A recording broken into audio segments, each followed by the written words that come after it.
Thanks. All right, here we go. We are live on the Groomer's Cut. Today is October, and what? We are in the last Monday of October. Yep. Woo!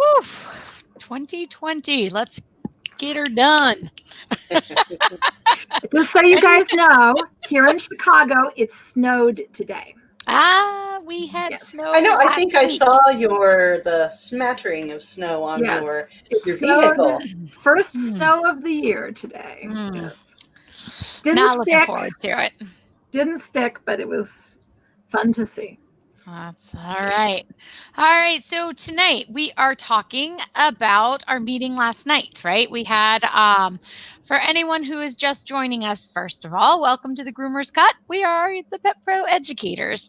And if you are here for the first time, please grant Facebook permission so we don't see Facebook user in our comments when you're commenting on the posts, or if you're watching in YouTube, and you can also give it permission so we're not calling you Facebook user. Hope everyone is having a great week to start, and that it didn't snow in your region like it did in Jennifer's. We had rain, thank goodness, but because of it and being really cold, I did call our plow guy. And you know, New Hampshire plow guys. Line them up early. Yep. So got the plow guy on call now. So he's ready to go and plow our driveways. So how are you girls doing today? I had a big day at work. Yeah, I had we're fairly full. I don't know what people are doing across the country, but we're fairly full. That feels good. After the pandemic year, it's kind of hard to know. Our daycare is not quite full yet. It's kind of like people are still more at home, and so our daycare is maybe only about 70% of normal, but our grooming is pretty normal. Well, that's good. Yeah. We're all picking up, I think, and yeah, it's showing in the appointment book. Make your appointment for Christmas now, because that's what we're telling people. Tell you what, it's going to be over. Don't think you can breeze in. Mm-hmm. Yeah, we actually have been telling every client this month that exact same thing. Yeah. Very nice. All right. Well, Michelle, would you like to go with this platform for what happened last night? And just to let everyone know, we did have our second Groomers Council. I think it was the third. Third? Oh, yeah, because we did have our original one. So, yeah. But last night was our first time talking about sticky subjects. Yeah, I think that it is a given that the time before last, I was trying to break everybody in easy and just go over terminology, and they were hungry by the end of that second council meeting. They were like, yeah, let's talk about double coats and shaving them. And I was like, whoa, okay, let's do it. Let's talk about it. Mm-hmm. So we set that for the agenda, but truthfully, Jennifer had the wise idea of establishing what a double coat is, and we just took it down to the foundation. I think for ease of purpose and ease of understanding, we're going to be filling in a breed chart that is complete, but yet we want everybody to have a say. There might be on the fence about one breed or another, or the treatment of that type of coat. So we can absolutely have that discussion as we go. We also made an agreement that we were going to do voting by Master Groomer every quarter. So the first voting of a block of issues and best practices, the first block is going to come up at the end of March of 2021.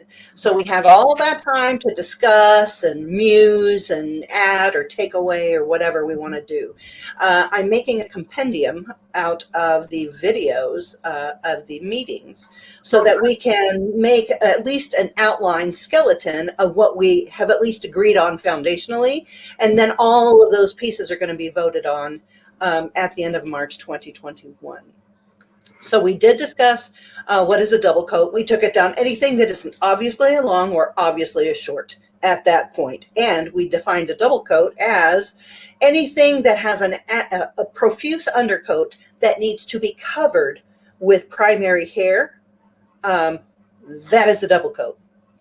And we left it at that for now, and to be filled in and refined by March. So to be specific, it's not anything that has undercoat, because a lot of breeds have, I mean, poodles have undercoat, but they are curly coats. Correct. So yeah. So anything that is very specific, and that does cover every single double coat. Anything that has a profuse undercoat, be it secondary and tertiary, covered at a 45 average degree angle by a primary coat with all the pigment and the texture and the whatever. That makes it a double coat. You won't find those parameters in a true long coat or a true short coat. And what's interesting, and I talk about this in my 15 coat types webinar, the two types of coat are distinctly on different growing cycles. The outer guard hairs has a very different slow anagen phase. It's very long life, very slow growing. And the undercoat comes in, falls out, comes in, falls out, comes in, falls out several times a year. They are literally two different coats. So interestingly enough, that took up, I'm going to say 10 minutes. Everybody that's what a double coat is. Moving along. So we agreed on what a double coat was in definition at a basic level. Yeah. So then we moved on to shaving, and I have to say that only took like 5 minutes. You shouldn't shave. You shouldn't shave now. The thing that we are defining that kind of spilled over because we did some housekeeping, setting the next meeting, and then I asked for topics for next meeting. One of them was the continuation of let's define what is shaving. What is shaving? Because shaving, if you use a clipper, you're shaving, but you can shave with a F guard, all the way to a 50, 40, a surgical 50. Yeah. So we have to define what makes it clippered or shaved. So that's something that we're going to define, or hopefully at least discuss in the next meeting. That's on the top of the agenda. So we did touch upon toenails. We touched upon this and that and the other. Anybody who cannot or was not able to see the live video, there is a recording in the private Facebook group that will absolutely let you watch any of the recordings that we have, any of the paperwork or the files, the charts that we've been uploading, terminology, coat types. There's also breed specifics, a tree of short, medium, and long coat. All of that stuff is there. So if you want to access that, read through it, participate in the discussions every third week. And then if you are a master groomer, you will be invited by ballot to participate in voting on that criteria. And Michelle, can the public see the videos of the meetings? Right now, the public cannot see the videos until we have, we decided at the very first meeting that we would be public with what's going on, just kind of like in a memo release, but we wouldn't actually publish a finding until we had a vote and had something solid. Say, okay, this is the first section. This is what we've established through debate and through scientific inquiry and all that type of thing. So, so just for any new viewers that are watching, if you are interested in being a part of this private Facebook group, there is an application process, and that is on the Pet Pro Educators page. I will go over and find that link again so that we can post that for any new viewers watching. So give me just a minute here, ladies, while I jump over here. And Christina echoes my sentiments. She said she was very happy that there was so much agreement on the double coat, and I want to emphasize I want to underline and underscore how important that agreement is, because in actuality, you do see this. I see it in Groomer to Groomer articles. I see it in presentations and seminars where people will say, oh, that wire-coated border terrier, it has some undercoat, it has some secondary hairs. and they will talk about it as a double coat only because it's got some secondary hairs and some undercoat.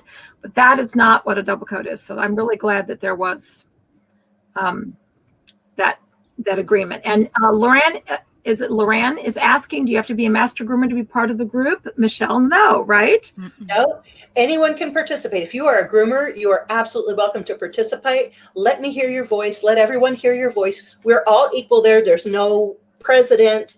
It is a council that comes together and discusses things. Now, we did stipulate in the very first meeting, and we all agreed, even the ones who are not master groomers, that master groomers will have the final vote. However, this council is about education, about furthering yourself. We do encourage you to get your certified master groomer in whatever venue you choose that is recognized in the industry, so that you too can have a vote on this. It's not really curriculum. It is best practices. Yep. Yeah. Michelle, I might need you to send it to me in a file because I've got to scroll through all the link to the page or the link to the application? No, to the application. Yeah, right. That's what I'm looking it's for. Right at the top. If you press on files, that's easy to find. The Pet Pro Educators board letter, and you press on files, and yes, the Pet Pro Educators board letter is the invitation. It's the application, and once I receive that and can verify that you are in the grooming industry, then you will be invited to the private group and be privy to all of the videos and the material. And Loran, I hope that means that, Loran, that you're interested in joining. That would be great. And Lisa Herbold, hello, one of our council members is there. Lisa is enjoying it as well. And one of our Chicago area master groomers. So it is exciting. I agree with you, Lisa. We really have needed something like this in the industry for years, really to tackle issues that are controversial. I mean, I remember what it was like to groom when I first got started grooming in the early 80s. And there was no conferences. There was one little one in Chicago. There was no social media. There was no talking to each other on the computers. There was no networking conversations. It was like grooming in a bubble. I mean, it was really isolating, and it was really and that's, I think, one of our inherited problems. People have come up in this industry, especially old school people who are old school, like us old folks. If you've been in it a long time, you got used to being like, it's my way, I'm by myself, this is what I do, it works for me, and to have technology that is almost requiring us now to finally do what other industries do and talk to each other about minimum competency issues and trying to create a cohesive professional language in our profession and agreed upon terms and agreed upon best practices and minimal do's and don'ts. This is a really exciting historical development in the industry, Michelle, and you are to be congratulated for that. And I want to let you in on a little secret. The only reason that I am where I am today is because when I started, I was so frustrated by the lack of education. Not that I knew different. I was just like, hey, I need to know how to do this. Show me how to do this. And no one could show you how. You're like, okay. So because I am obsessive compulsive, I'm just like I'm like a terrier. I everything that I could get my hands on, I'm just hungry. And I woke up one day and this is me. So it's been a whirlwind. You have to strive to get that extra information. And if it isn't out there, make it up until somebody can refute it. You know what I mean? That hunger to learn is awesome. That is. If no one has a protocol, invent one that you think does well. Invite other people to try it. That is really the scientific method at its very core. Absolutely. Start doing stuff, see what works, see what doesn't work. If it doesn't work, write it down. If it does work, write it down, share it. Yeah. Share your information, share your techniques, share your knowledge. That's the only way you can find out whether it is that you are full of stuff or not. And You know? let me make a comparison to the show dog world. Okay, for those of us that show dogs, and I only minorly dabble in it. I am not a serious dog show person, but I've dabbled in it for years, just enough to be dangerous. And I really think that if you compare the grooming industry to the dog show world, that's a community of people. They talk to each other. They see each other at dog shows, except recently. That's how they develop breed standards. They have committees of people that talk to each other all across the country. They're united around a breed. And you'll even see them discussing style and improvement to the issues. And, they can't help but be a collective conversation around their breeds that they're showing, and that they're breeding to each other, and that they're developing pedigrees, and they have specialty clubs, and they have meetings, and they have to write breed standards for AKC. They are forced to come together and define their breed, and then develop their breed and show their breed, and groom their breed. And it's that's something that the dog show people have had on us for years. And I love that there's a lot of groomers that are dog show people, and but a lot of groomers that have never been to a dog show in their life, and they haven't got the first clue about that sort of collective identity that you can have around a breed standard or a common interest of that sport around the dogs. It's the grooming industry is filled with people who are used to working in a silo. Mm-hmm. And I think this is going to be a breath of fresh air. Open up the windows and let the air flow through. Mm-hmm. Yep. Kim just asked the Facebook page. So it's on the Pet Pro Educators Facebook page. Kim, I think that's what you're asking, but I did post a link for it. So you can click on wherever you're watching it. I did post that link, and you can grab it in that feed. So everyone should get that.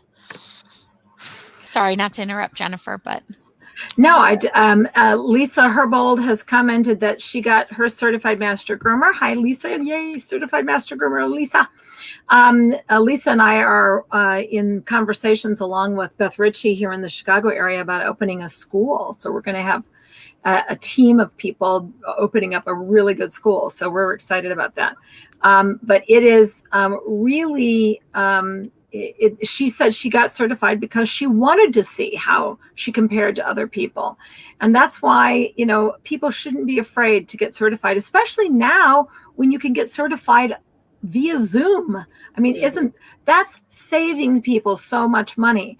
I don't know if NDGAA is doing it or ISCC, but I know for sure that IPG is doing every month video live via Zoom, and it's amazing. I've participated in some of them. It is actually good. It actually works. You can turn the dog around, show it to the different sides of the camera. You can take the comb and lift certain things. You can be responsive. You can converse with each other. The evaluator can make comments and have you do certain things in real time. It works. Zoom. Certification via Zoom is fantastically less expensive, and so much, and really a great learning experience. Everybody should put themselves up. Just put yourself out there and get that credential, because it really is a good feeling to have that. And taken into this perspective about certification in and of itself, so many times all of us here, and maybe we've said it ourselves at one point in time in our career, I don't need it. I know I'm a good groomer, and I have plenty of clients that agree I'm a good groomer. But let's insert, instead of saying groomer, insert doctor or dentist or some kind of a specialty, a therapist. So, you're a good therapist. You got friends that say you're a good therapist and lots of clients that like it, but you're not certified. Oh, okay. I want to spend my money here. So think about it like that. If you go to a group of your peers and you show them your work and they agree that, yes, you have mastered grooming, you are a master groomer, that means that you have gone before a board of your peers and have been found worthy. So you become a master. Every trade has something like that. Every trade. So Except yes, us. Yeah. Until except for now. us. we do Until now. now. And Yeah. it's getting better and we're getting more cohesive. So for those of you who think, oh, I don't need it, it's just a piece of paper. I think it means a lot more than just a piece of paper. It means Yeah. that you have stood before your peers and been found worthy. And that matters. And you can market the holy crap out of that. Yes, And indeed. you will learn so much along the way. Even if you're a great groomer, even if you have great clients, you will still grow and learn from the experience itself. You know, what do you have to lose? So, with that, how many master groomers do we have in our council right now? There's quite a few. I think we have the majority Mhm. of them have some sort of master certification. Yeah. And I have included, if you are a master cat groomer, you are absolutely have voting rights. If I just want to know that you are in the industry, you work with animals, and you have stood before a board of your peers to get those voting rights. That is what we're promoting. That is what we want for the entire industry in the future. So that's really what our aim is. We're pushing for that. So I mean, honestly, I'm going to say something that is really controversial, but I know groomers are desperate to avoid groomer licensing legislation coming up, certainly all the unfriendly versions that have arisen so far, that have arisen out of crisis, like a dog dying, then leading to a bad piece of legislation. But in the end, our industry should own this process. We should want licensing for ourselves. We should want the kind of a professional credential that is not just recognized by our peers, which is what we currently have, but that is also recognized by the state, like Dara School. It is a state credentialed, and it's a rigorous process to become that. And licensing of groomers in state by state, if it's something that's done in the same way as certification is, where it's actually based on skill and it's based on breed standard knowledge and safety practices and things that are universally, I mean, we should write our own testing. We should write our own licensing. And it should be basically what NDGAA, IPG, and ISCC do when they certify people. It should be. Do you know how much we'll save in insurance? Yes. Just by becoming certified to that level, we will save, because now we have protocols in place that are recognized by our state that we groom in, that we are conducting our business in a safe manner, and we've been trained to do so, rather than the guy down the street or the gal down the street that's just like, no, I don't need the piece of paper. That makes a huge difference in where people are going to spend their dollars, where they're going to entrust their family member. Yes. That means a lot to people. Well, I'm glad to see our chat room supports the idea. Yeah. Lisa says that it was a great learning process to get certified. Our Facebook user says we're all surprised. They were surprised at how much they learned during the process. And Lisa agrees that licensing would protect us in the long run. So yes, I agree with that. Yeah. I think I told you about my experience having my hair cut a couple weeks ago, right? Yes. Yeah. Again, one of those. Yeah. But it was the credentialed skill. Like they actually have 1,600 hours of schooling, plus they have to take a state board and all of that. Yeah, that's right. Mm-hmm. So Michelle, Michelle, on the issue of the double coats and the shaving question, are they? Is the next step, besides starting to make a list of the breeds that are double coated and at what length, and that's the next step, and then defining what shaving is, that's the next step. Well, the next step is defining what shaving is. And basically it was almost an outright consensus that we shave nothing. And then we have to address the long coat issue. Well, we shave Bichons, we clipper, we shave poodles into patterns. There's a lot of shaving going on still. So we're discussing the nuances of what is shaving and how is shaving used in our industry, things along that nature. We're focusing on that line of thinking. And then if it has branches out, we're going to define what shaving means, what medically necessary means, what what is allowed for decoration, what is allowed for not allowed. I mean, that's a no, I want to take on that medically necessary stuff, because I am so tired. I have so many clients. I'm kind of known at my shop for long, fluffy cuts. People bring their big, fluffy doodles to us, and they're very good clients. They're there every 4 weeks. We do long hand scissor cuts on them. People love to bring us the big fluffy dogs, and the vets around here will shave these huge bands in the legs, just in order to give them, like, I don't know, to give them a shot. I mean, it's very frustrating. Our pet owners are very frustrated with that massively unnecessary, way too much shaving that the vets are doing on the dog's legs. Well, I think that has a lot to do with having to put tape around sometimes if they're getting a catheter or not a catheter, but intravenous or anything in those legs, especially if they're getting a dental or anything. And you have to have that constant flow. But we'd be ripping at them if they didn't take that all off and then vet wrap and tape around it, and then they ripped it off of them. And that coat is my vet, if upon request, I mean, he'll do it whatever way people want, but my vet, upon request, like with my poodles and things, when one of them had surgery, I said, how much do you need for a sterile field? He said 1/8 of an inch.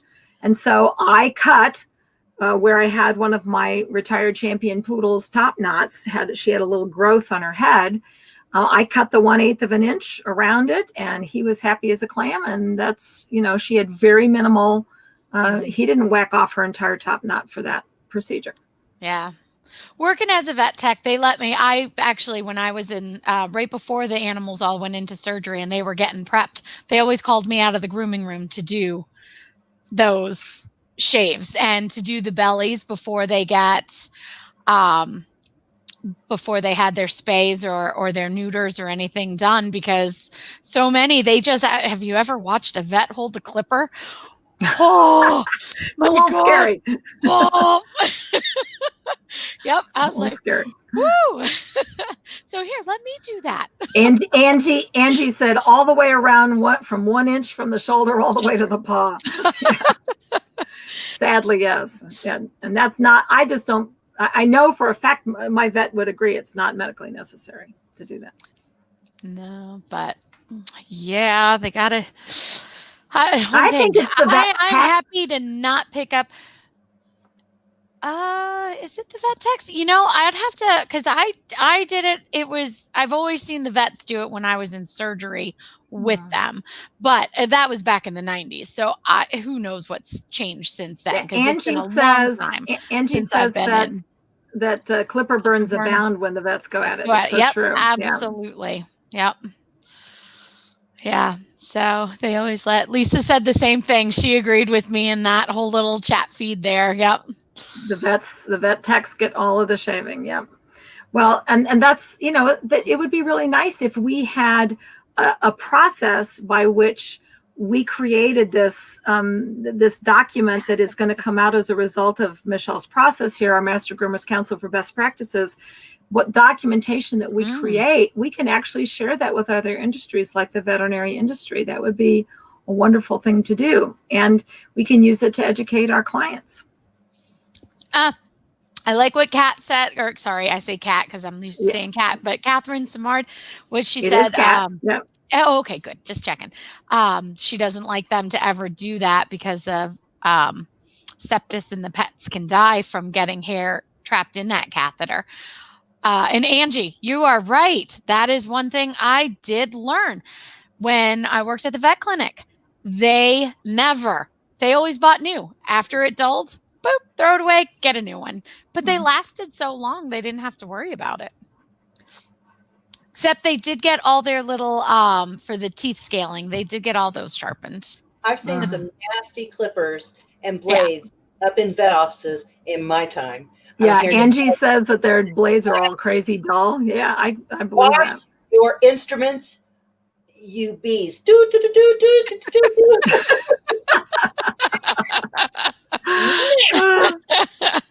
That's great. So overall, it was a fantastic meeting last night. I left a little early because it was a late night the night before. But I think you were wrapping up when I was just headed out, right? Yeah. Did you make it on, Jennifer? Because I know you had a class just yesterday. missed it by minutes. I ran, Yeah. of course, I ran over with my 15 coat type webinar because No. I always do. It's too much material. Not you. It is. It's a lot, and they have It is. to. But you know what? Everybody who registered and paid their measly $40 to get this wonderful learning, they all get a recording of it that they can watch for a week and get it all down. It is a lot of material. You're covering every single kind of coat type. What's different about it, where it comes from, what its purpose and function is, and then how to care for it, correct to the science of that coat type. I think I'm falling in love more and more with the idea of doing, the more I learn about the science of canine evolution and the history, I'm a historian, and the more I learn about the history of dogs and the science of dogs, the more that I am in love with the natural, the varieties of coats. They all developed for a function, for a purpose. And the reason why, for example, in the sporting group, you get a lot of these flat coated breeds, which is a short flat lying back and then long furnishings underneath. The reason why you get that, it's very functional to their purpose. They are running around in the grass, retrieving, flushing game.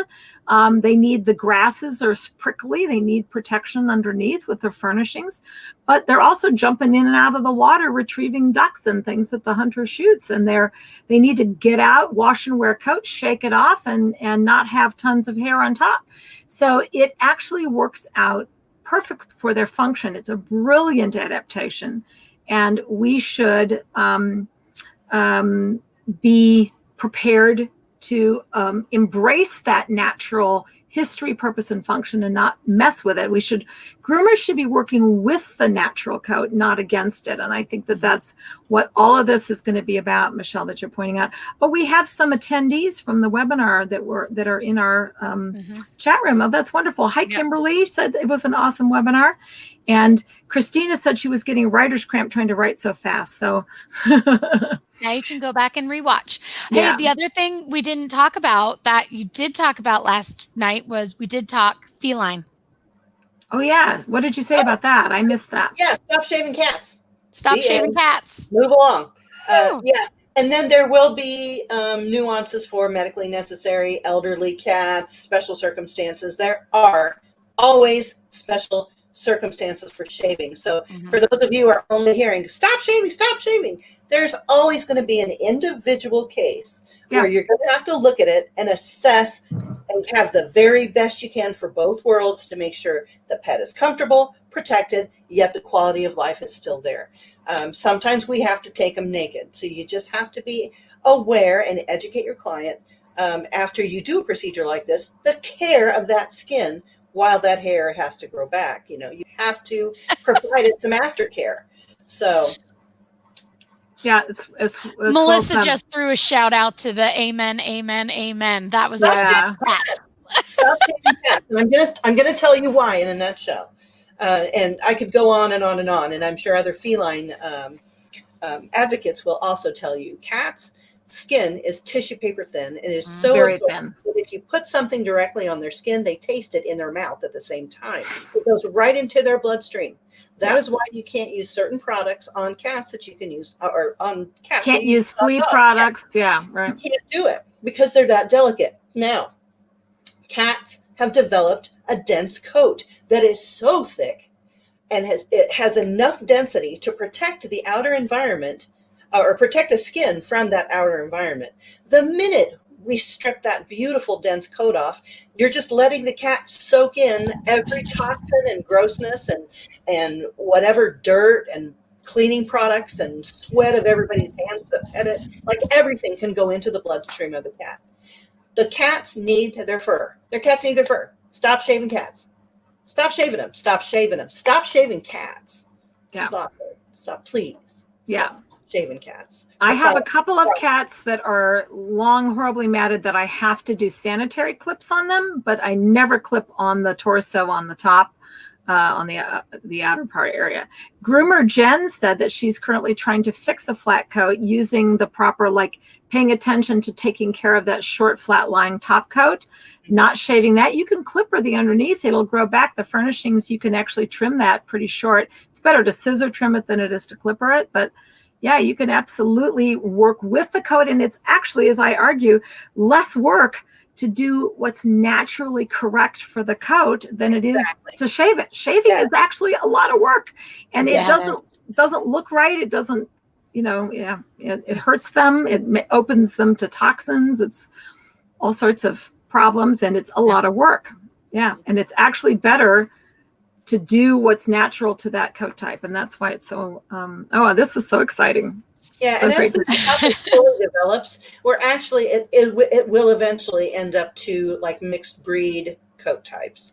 And how do you classify them? Are they long coat? Are they short coat? Are they medium coat? Are they something in between? And how you address those coats. So we will also be defining that in a later session. Oh, that's so exciting. Yep. Well, I have actually created a diagram that aligns the 3 veterinary coat types, short, normal or natural or medium and long, and aligned those to the 15 grooming coat types that I talk about. And it actually fits perfectly. It's very exciting to see the grooming, the different ways that we groom different types of coat. See it lining up to the medical science as well. If we do this right, it's all going to fit together perfectly. I agree. Very, very good. Well, anything else on closing? Groomer Jen, you keep doing that good work trying to save that coat. Keep kind of stripping it out. Bless her heart. Just trying to save a golden that was shaved. All right. So I think that's it. It's kind of quiet now, you guys. Well, this is like the meeting that I thought was going to be so controversial and full of vigor and debate. I know. I kind of thought that too. I even instituted some new rules. Okay, everybody gets 2 minutes. You can talk as many times as you want, but you're limited to 2 minutes at a time. And really, they were like short and sweet. Nope, yes, yep, and then we're looking at each other in crickets. I'm like, okay, make a list. Isn't that great? If you want to see the recording of that fun time, it is on the group. There was a lot of quiet time. It was kind of funny, and then you were like, "Okay." I think already. Move on. People that want to get involved in establishing best practices are by nature going to be coming to it with a commitment to best practices. And that means that, you've selected a population of groomers. They have self-selected themselves to be in this conversation based on their commitment to best practices already. And so it's good that there's agreement. I think that's wonderful. Yeah. I wonder too, though, when we start getting into some other things, if as we're getting more comfortable, that it might need to be revisited again, or just because it is still new to everybody, we're still kind of feeling each other out. And a lot of us have we just know each other from cyberspace. So it's still it's very new. So I think maybe as we're all getting more and more comfortable, things are going to start rolling. Cat Smart said that the only cats she sees are the ones that are matted, cast hard, and they look like a turtle shell. Yeah, I've seen those. There's not much you can do. Well, depends. Yeah, medically necessary, and or you can try soaking them in conditioner for a long time if it's hopefully not too bad. I just wouldn't do it. Yeah.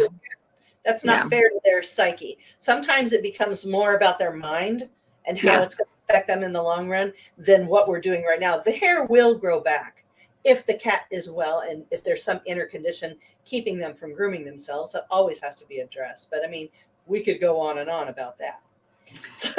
Thank you, Facebook user, for saying that she's been able to save an Australian Shepherd's matted coat. Yay! Yay. That's when you feel good about grooming, because you know that you're doing right by the dog and you're really helping them without hurting them. That's awesome. Yay. Yeah. All right. Well, on that good note, I'm going to end this, ladies. Thank Unless you. anybody has any questions, any comments, any last minute thoughts out there in cyber world? You know, you all heard that they did finally officially cancel Intergram and move it into next spring. Yep. That was kind of the last show that was still sort of scheduled to maybe still be in person, but they finally changed that. They've moved the Atlanta Pet Fair from March to June of next year. They've set up Intergroom for next April. There's a lot of pushing into the, so there's just a lot of, I'm just hoping that by next spring or summer, late spring or certainly summer, we can start coming back together again, because I really miss you guys. I thought there was a show in Hilton Head. Hilton Head. Ooh. The Safari Pet Expo in January. There's, as I last It's not a grooming conference. It's a pet industry, like a trade show, right? Yep. Like a retail, like retail pet industry. No, it's a grooming show. Oh, it's a grooming show? It's a grooming show. Last year was, this 2020 was the first year for that particular one in Hilton Head. They do one in Ohio. I think it's in Ohio. I've never heard of it. So Pet Quest? Nope, it's not Pet Quest. Not the Barkley show? It's Safari Pet Expo. It's a different company. I think the St. Louis one that they had live and in person last weekend was really well done. It was socially distanced. Everybody was masked. It was a limited size in a very big space. It really was a safe, sanitary, correct environment, and we still had a show. When I spoke, I had a mask over my face, but they gave me a microphone headset so people could hear me. The judging of the contest, everybody was spread out. There was tons of room. It was great. It can be done, but it has to be done carefully. I think I'll pass. Yeah, I know. I wouldn't want to. A pass. I'll stay online. Yeah. See, I think this is here to stay. I'm not afraid of it. I'm not afraid of it. Well, I'll go out into the world. But we all have our comfort level, and I've always been one, rolling in hot, one wheel falling off, engines on fire. That's who I am. Woo, let's do it. I think the Zoom world is going to stay with us forever. I like it because it does save a lot of money in travel. You still get to get your point across. I actually see you guys more now that we're Zooming. I know. That's true. Yeah. Just watch the show. See you every week. I do. So I miss the classroom. Yeah. I like. I miss the interaction you have when you're talking about something you're super passionate about and seeing it. Like, I can be passionate all by myself, but it is really fun. Yeah. You have somebody throwing out a question, getting excited. You see their faces open up, and that's the rush. Or when you're losing them because your topic's pretty darn boring, especially when you get into business. It takes the right-minded person too to be in those classes. Yeah, if you're going to a business class, it's going to be dry anyway, because it's like figures. I think I do a pretty good job at spicing it up. Yes, Come on, you do. Yes, you do. Making money can be fun. Admitting is not for everyone. It's not. So I do that. I miss the interaction. Oh, and I miss my booth buddies. Man. Lorraine, you take care of your little one. That's a good idea. So, all right, ladies. Have a great week, everybody. We will see you next Monday. I'm going to come up with a great week topic. And I'd love for you guys to just throw some things out there to us on our Facebook page so I can start logging some of these. Next Monday is the day before the election. Yay! Finally, it'll be over. Please, let's get this behind us. Just done. Yes. Let's get it done. Yeah. So, all right. Oh, Kim, that's why you got to sit up front. Yeah, Kim Yeah. always sits up front in classes. Yep. All right, ladies, have Thanks a to great everybody night. in We'll our see you chat next room. week. We love you. Thank you guys, everybody in the chat room. Yay. And get your applications into Michelle so you can join the council. Have a Thank you. great week.